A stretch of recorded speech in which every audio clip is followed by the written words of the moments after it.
نکاح صرف طلاق دینے سے نہیں ٹوٹتا، بلکہ میاں بیوی کئی بار ایسے کام کر جاتے ہیں کہ جن سے نکاح ٹوٹ جاتا ہے اور ان کو معلوم بھی نہیں ہوتا۔ آج کی ویڈیو میں ہم آپ کو 7 ایسے کاموں کے بارے میں بتانے والے ہیں کہ جن کی وجہ سے نکاح خود بخود ٹوٹ جاتا ہے۔ ان کاموں کے بارے میں ہر شادی شدہ مرد اور عورت کو معلوم ہونا چاہیے تاکہ وہ ان کاموں سے دور رہ کر اپنے نکاح کو محفوظ رکھ سکیں۔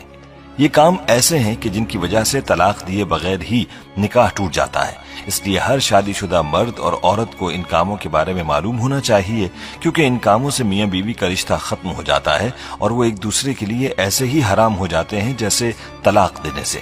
یہ ویڈیو ہر شادی شدہ مرد عورت کے لیے بہت ہی خاص ہے، لہٰذا اس ویڈیو کو آخر تک ضرور دیکھیے گا۔ ویڈیو میں آگے بڑھنے سے پہلے آپ سے گزارش ہے کہ اگر آپ نے ہمارا چینل سبسکرائب نہیں کیا ہوا تو ابھی ہمارے چینل کو سبسکرائب کریں اور ساتھ موجود بیل آئیکن کو بھی کلک کریں تاکہ ہماری آئندہ ویڈیوز کا نوٹیفیکیشن آپ کو ملتا رہے۔ ویڈیو کو لائک اور شیئر کریں اور ہماری تمام بہنوں اور بھائیوں سے گزارش ہے کہ درود پاک کی برکت سے ہونے والی دعا میں شامل ہونے کے لیے اپنا نام کامنٹ سیکشن میں ضرور لکھیں اور ہماری درود پاک کی محفل کا حصہ بنیں۔ دوستو، میاں بیوی کو چاہیے کہ ان 7 کاموں سے ہمیشہ دور رہیں، کہیں ایسا نہ ہو کہ ان کا نکاح ٹوٹ جائے اور ان کو پتہ ہی نہ چلے اور وہ ایک دوسرے کے لیے حرام ہو جائے۔ یاد رہے کہ نکاح اللہ کا حکم اور نبی پاک صلی اللہ علیہ وآلہ وسلم کی اہم سنت ہے۔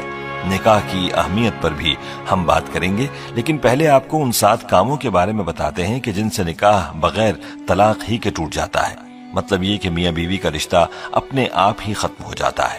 نمبر 1، خلا لینے پر۔ دوستو، جس طرح مرد کو اللہ نے یہ حق دیا ہے کہ وہ عورت کو طلاق دے سکتا ہے، تو اسی طرح سے عورت کے پاس بھی یہ حق ہوتا ہے کہ اگر وہ کسی وجہ سے اپنے شوہر کے ساتھ نہ رہنا چاہے تو وہ خلا لے سکتی ہے۔ اس مقصد کے لیے وہ وقت کے قاضی یا عدالت کے ہاں اپنا کیس پیش کرے گی اور قاضی اس بات کا فیصلہ کرے گا کہ خلا حق بجانب ہے اور اس پر عمل درآمد ہو گیا ہے، تو اس کے بعد میاں بیوی ایک دوسرے پر حرام ہو جائیں گے۔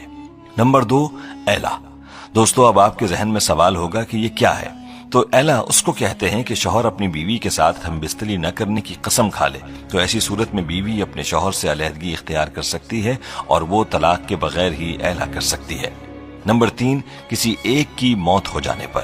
پیارے دوستو، اگر کسی حادثے میں یا پھر کسی بھی وجہ سے اگر شوہر فوت ہو جاتا ہے تو اس کی بیوی کا اپنے شوہر سے نکاح خود بخود ہی ٹوٹ جاتا ہے۔ اسی طرح سے اگر بیوی فوت ہو جائے تو اس کے شوہر کا اپنی بیوی سے نکاح ٹوٹ جاتا ہے۔ تو معلوم ہوا کہ کسی ایک فریق کے فوت ہو جانے سے میاں بیوی کا نکاح خود بخود ہی ٹوٹ جاتا ہے۔ نمبر 4، اسلام چھوڑنے پر۔ دوستو، اگر میاں بیوی میں سے کوئی ایک بھی اسلام کو چھوڑ کر کوئی دوسرا مذہب اختیار کر لیتا ہے تو ایسی صورت میں بھی نکاح ٹوٹ جاتا ہے، چاہے میاں اسلام کو چھوڑے یا بیوی اسلام سے خارج ہو جائے تو نکاح باقی نہ رہے گا اور بغیر طلاق ہی میاں بیوی کا نکاح ختم ہو جائے گا۔ اگر اسلام چھوڑ دینے کے بعد بھی میاں بیوی ایک ساتھ رہتے ہیں تو ان کا آپس کا یہ تعلق جائز نہیں رہتا بلکہ یہ تعلق حرام ہو جاتا ہے۔ نمبر 5، کسی ایک کے لاپتہ ہونے پر۔ دوستو، اگر میاں یا بیوی میں سے کوئی ایک لاپتہ ہو جاتا ہے یا گھر چھوڑ چلا جاتا ہے اور اس کی کوئی خبر نہیں، تلاش کرنے کے بعد بھی اس کا پتہ نہیں چلتا اور کافی عرصہ گزر جاتا ہے تو ایسی صورت میں بھی نکاح ٹوٹ جاتا ہے۔ اب سوال یہ ہے کہ یہ کتنا عرصہ ہے؟ تو ایک روایت میں 3 سال کا ذکر ملتا ہے، یعنی میاں یا بیوی کے لاپتہ ہونے کے بعد 3 سال کا عرصہ گزر گیا اور کچھ پتہ نہ چلا تو نکاح خود بخود ہی ٹوٹ جائے گا۔ ایسی صورت میں میاں بیوی چاہیں تو کسی دوسرے کے ساتھ نکاح کر سکتے ہیں۔ دوستو، نمبر 6 رشتوں کے حوالے سے ہے، یعنی اگر کسی مرد کا اپنی رضائی بہن سے انجانے میں نکاح ہو چکا تھا، یعنی ان کو معلوم نہ تھا کہ وہ رضائی بہن بھائی ہیں اور نکاح ہو گیا، تو اس رشتے کے معلوم ہو جانے پر یہ نکاح ختم ہو جائے گا، کیونکہ جس طرح حقیقی بہن بھائی کا نکاح نہیں ہو سکتا، اسی طرح رضائی بہن بھائی بھی نکاح نہیں کر سکتے اور انجانے میں نکاح ہونے کی صورت میں یہ نکاح اسی وقت ٹوٹ جائے گا جس وقت رشتے کے بارے میں علم ہو جائے گا۔ دوستو، نمبر 7 بھی رشتوں کے حوالے سے ہے۔ یہ بات انتہائی غور طلب ہے جو والدین اور اولاد کے رشتوں کے حوالے سے ہے۔ دوستو، اگر بیٹا یا بیٹی 9 سال کی عمر کو پہنچ جائیں تو ماں باپ کو چاہیے کہ وہ ان کو اپنے پاس نہ سلائیں، یعنی باپ بیٹی کو اپنے پاس نہ سلائے جب وہ 9 سال کی ہو جائے اور ماں اپنے بیٹے کو اپنے پاس نہ سلائے جب وہ 9 سال کا ہو جائے، بلکہ ان کے ساتھ پیار کرنے میں بھی احتیاط کریں اور ان کے جسم کو اپنے جسم سے دور رکھیں، کیونکہ اگر باپ اور بیٹی کے قریب ہونے سے باپ کی شہوت یا بیٹی کی شہوت جاگ گئی تو میاں بیوی کا رشتہ ٹوٹ جائے گا۔ اور یہی صورت ماں اور بیٹے کی ہے کہ اگر ماں اور بیٹا ایک دوسرے کے قریب ہوئے اور ان کی شہوت جاگ گئی تو بھی نکاح ٹوٹ جائے گا۔ اس لیے چاہیے کہ اس حوالے سے بہت احتیاط کی جائے۔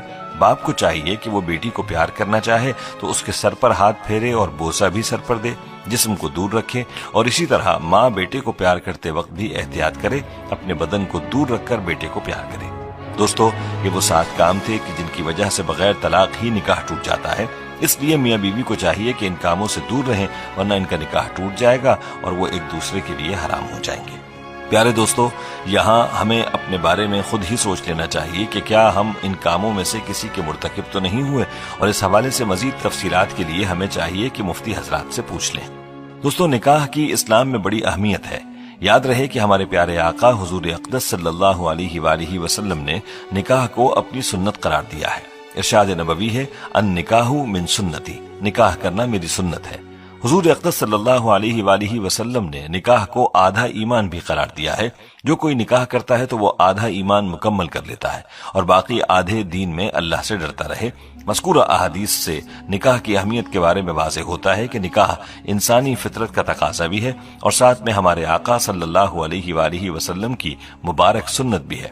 نکاح کے لیے 2 فریقین یعنی لڑکا اور لڑکی کا ہونا لازم ہے۔ پیارے دوستو، اسلام نے نکاح سے جو فکر اعتدال اور نظریہ توازن پیش کیا ہے وہ نہایت جامع اور بے نظیر ہے۔ اسلام کی نظر میں نکاح محض انسانی خواہشات کی تکمیل اور فطری جذبات کی تسکین کا نام نہیں ہے۔ انسان کی جس طرح بہت ساری فطری ضروریات ہیں، بس اسی طرح نکاح بھی انسان کی ایک اہم فطری ضرورت ہے۔ اس لیے اسلام میں